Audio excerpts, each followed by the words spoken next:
Maybe the next studio tour will be, I've turned my whole house into an animation studio. That would be quite funny. Totally possible as well. It's the kind of thing that I would do. You're going to get an exclusive on not just this room, but my new room upstairs as well.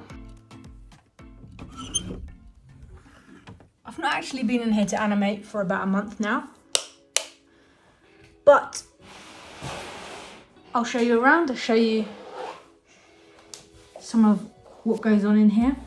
This is my main working room for doing animation. As you're aware, if you're regular to the channel, I've been having a break recently. You can see that everything here is still set up exactly how I left it for when I animated the playing cards. So I've got a nice big sheet of paper here, which I've just done an infinity wall with, stuck it down on the table. So it sort of bends like this. That gives you a nice clean background. And I was actually animating that from the side here, but I have got a camera mounted above as well, and that cardboard canopy is all up there for when I animate on glass. These are the lights that I've been using for my glass setup, and the glass is down here. So I have various sheets of glass that I layer up and I animate on top of those. And well, some top tips for animating. You can see that I've got a old exercise mat tile down on the floor. If you're animating for long periods standing up, hard floor like this can make, well, it makes my ankles, my knees, my feet hurt a bit. Something like this can just take the pressure off a little bit and mean that you can animate longer without feeling uncomfortable. So I put this down for that purpose. Also, you'll notice that my tripod here, which I use for animating, again, wooden floors. These floorboards, although they're very sturdy, can move a little bit. And when you're animating, that's not ideal because your tripod with your camera on might shift a little bit. However, you can weight it down and that will solve the problem. I didn't have sandbags, so these are those things you put in the microwave with beans in. You can put them around your neck, heat them up. They work really well as sandbags, and it means that this tripod is now so much heavier that it's just not going anywhere. And if the floor moves a little bit, then the camera isn't gonna change position. You can see also that I have various different tabletops all stacked up. I like this. It's really important with stop motion to have your desk at a height that's comfortable to animate with, because you want to protect your back. And so I have lifted this up to a height that means that I can animate standing up comfortably and I can reach over the table as far as I need to. And these separate layers down here mean that I can put other things. So you've got some old pumpkins that I'd sculpted. You will have seen these in my pumpkin splat latte.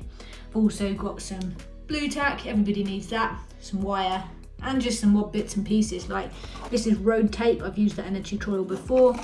And I've got some little tiny bits that I was thinking of animating at some point as well. And of course a pen is always useful to have. As well as that, I have so many things that I used to use and don't really use so much. We have a slider down here. This is for doing camera moves. You can see it's got a base plate where you can mount a DSLR and then you can slide your camera along frame by frame. But they're not the smoothest of things. They're manual, they're not motorized, and although I did use it quite a lot to begin with when I started doing stop motion, I don't use it so much now. And here's my desk area. So this is where I do a lot of my editing. My trusty printer, I bought that in 2009 and touch wood, it still prints out pretty well. So love this. It can do high quality prints. It's a Canon one, so you can put stuff in the back, you can put stuff in the front. It scans, copies, does everything. And we've got all sorts of other things. I usually have some little things on my desk just for inspiration. You never know where an idea is going to come from. I've got 3 clocks up here. Just thought that would be quirky. A lot of studios have them. Here you can see the BMXs from my paper cutout course, all in their little neat bags. So I keep things like that. I've also got my little sticky bones. Had him over a year now.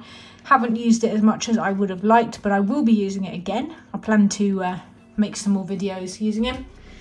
This is a signed print by Nick Park, which I won in, I think it was 2008 or 2009. It was around the time that the film A Matter of Loaf and Death was coming out. And yeah, I did a model of Gromit under a pile of loaves, and they chose my entry as the winner. And as part of my prize, I got this print, which is really cool. And I only recently actually got it framed and hung up, so it's nice to have it up on the wall. If you watch my channel a lot, you'll know that let's turn this light off actually. There we go, you can see them a bit better. So you know that I make my mini documentaries, and I did one on the wonderful Jim McKenzie, and he actually saw the video and he really liked it, so he just decided to send me these as a thank you, which was amazing. I mean, like, I was just blown away by that. Such a nice guy, and I've admired his work for many, many years, so really cool to have those up on my wall as well. Super inspiring every time I see them. I also have lots of random bits and bobs. Last November I had a really bad time with my neck, so I was using that neck brace to sort of help me sit up correctly. I've got various lenses here, I've got glass cleaner for when I animate on glass, sellotape, all sorts of random rubbish. This needs to get framed and put up on my wall. That's an Early Man poster. I've got a hot glue gun, my Dragon Frame keypad. I think I've had Dragon Frame almost 10 years now. Got to have a bag full of toilet rolls because you never know when you might need one, and when you might have an idea with toilet rolls, in a lovely YouTube bag, which I actually got from YouTube Space London. I will show you some more things when we go upstairs that I got from there. Here's some stuff I made for an Among Us video idea. I had loads of stuff here that I made. I sculpted loads of different characters, ended up hardly using any of it. I did make one short, but there was a much bigger idea that was, that fell on the floor. It's not even been stuck down. That's how far I got. That needed to be stuck on there.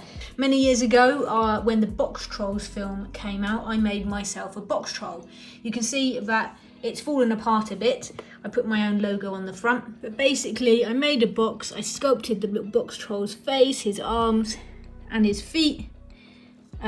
And it did stand up. It wasn't meant for animation, it was just a sort of puppet that I made decoratively.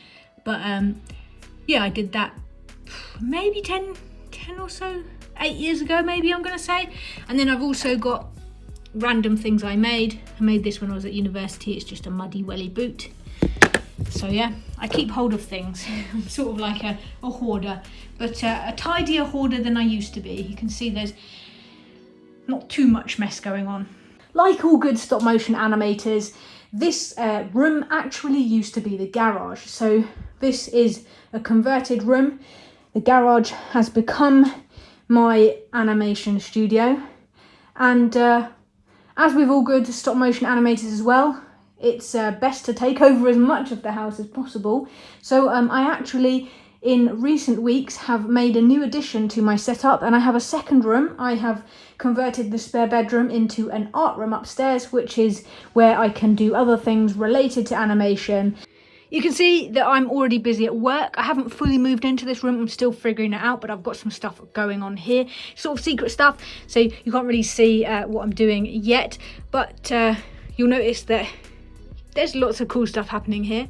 I've also got a shelf where I've put all my Lego.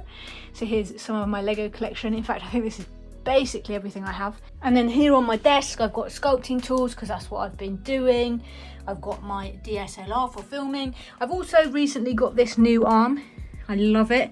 You can pull it across to get an aerial view and mount your phone. So I'm now using this quite a bit as well. You can see I have got my plastilina out, and I've been doing some other art as well.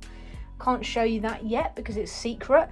Great thing about having a new space is there are lots of drawers and they're all empty. So I have got all of this space to fill up, which I'm really excited about because honestly, having empty drawers is amazing. All sorts of things in here. I've got this area which I've made for sort of chilling out. It's a place for me to sit still, to think, to come up with ideas, maybe have a hot drink, read some books. I've got lots of books over here. You can see what I'm reading at the moment. And then I've also got a huge collection of books and things here. All sorts of animation books going on. I've collected these for about the last 15 years, so there's quite a lot of different ones there. Some of you will know that throughout my career so far, I have done a lot of different things. So I actually trained to be a live action multi-camera director, so there's some books on that. Right at the beginning of my journey, I was a graphic designer. I've probably got some things I can show you on that too. I obviously studied art. I've got the equivalent of 4 A levels in art, as well as a degree in animation. So I've got a human anatomy book, and I've got an origami book. I've done some origami. I'm also interested in sort of tarot and that kind of thing. Got loads of tarot decks. And of course, having a small business, I have had to learn how to do business accounts and all that kind of thing. So I've got books on everything. You can see some more tarot stuff down here and some books on dreams. Any of you that are from the UK, you may remember the Paul O'Grady show. Well, before I was ever interested in animation, I was really interested in TV. I really wanted to work in telly. That was my aspiration, and I did work in TV for quite a many years. Here you can see I've got a nodding Buster and a nodding Olga. These were things that were given away, and I actually got those for being in the studio audience on that show. I've been in the studio audience on more than 100 TV shows, so that was how I sort of learnt how things worked. I used to watch the crew and stuff like that. I've also got lots of different things up here that need to find places to go. I've got a really creative family, so here I've got a mixture of things that my mum and my sister made me. We've got this lovely painting that my sister did. It's an acrylic pour, so that will go up on the wall somewhere. All sorts of little cards, some are from my mum, some are from my sister, and you'll see that the theme is always blue and grey and tortoises because well, I'm Tortor and I have a tortoise, and that's sort of like my branding. So yeah, I love them. I want to put them up somewhere. Like I say, I keep everything, so if you ever make me anything, I will likely keep it forever. We've got these 2 awesome numbers here that my sister made as well for my 25th birthday many years ago. Still got them. I still love them. They won't be relevant again probably until I'm 52, but never mind. I like the number 25, so that's all right. I've actually got some old business cards here. You can see this. My sister as well is very creative, and she has a YouTube channel too, and this is her YouTube channel. And I did the title sequence and designed this for her when she was starting that about 6 or 7 years ago now, maybe. I'm not sure. Here, obviously, I have been on YouTube for many years, and I've had many channels. Probably had over 10 channels in total, and I used to go to the YouTube Space London quite a lot. They used to run events.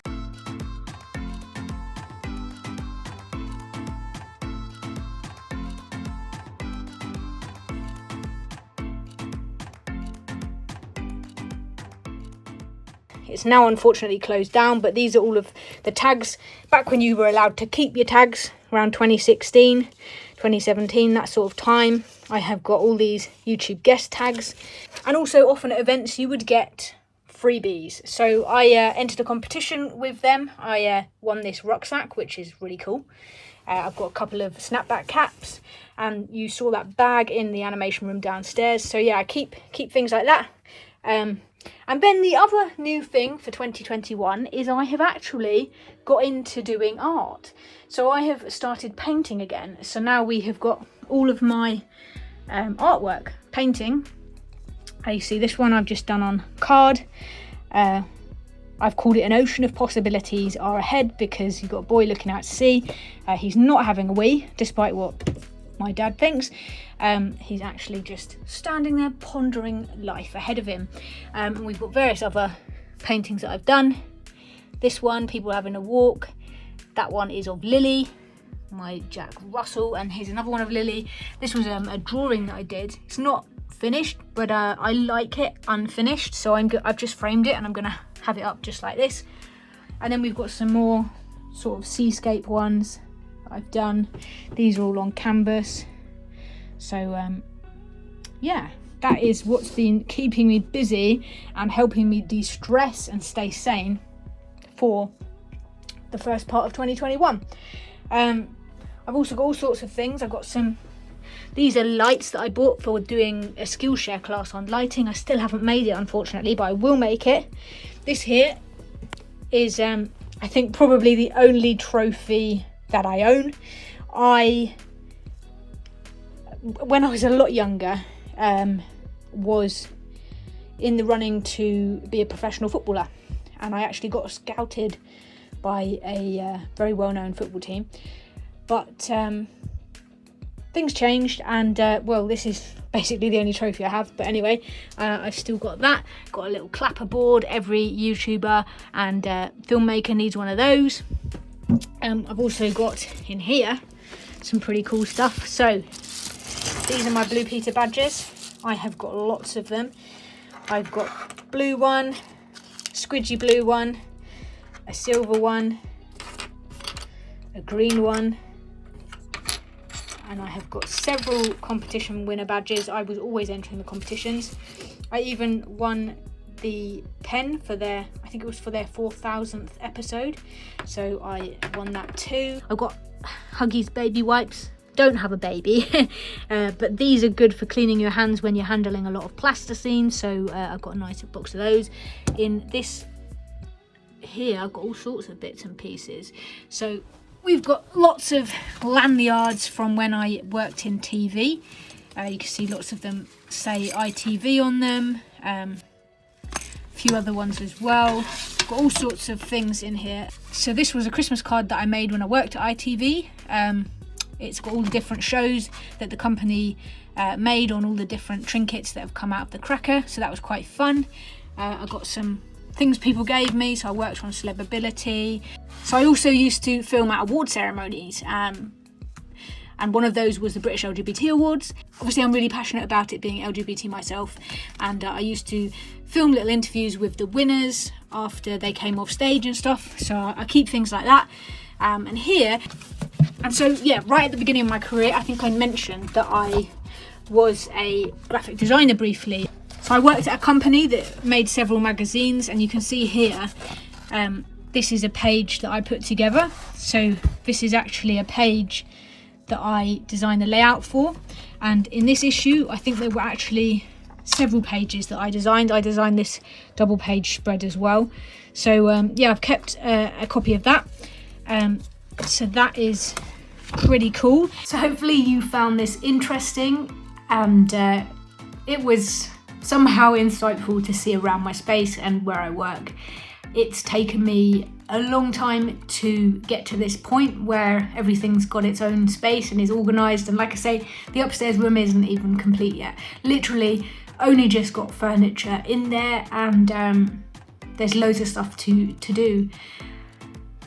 Lots of empty drawers to fill, which is exciting, and hopefully now I will be in a place where more and more content can be created all the time, because I've now got plenty of space to get everything done, and less distractions as well. So yeah, it's gonna be good. I have literally taken over the whole house.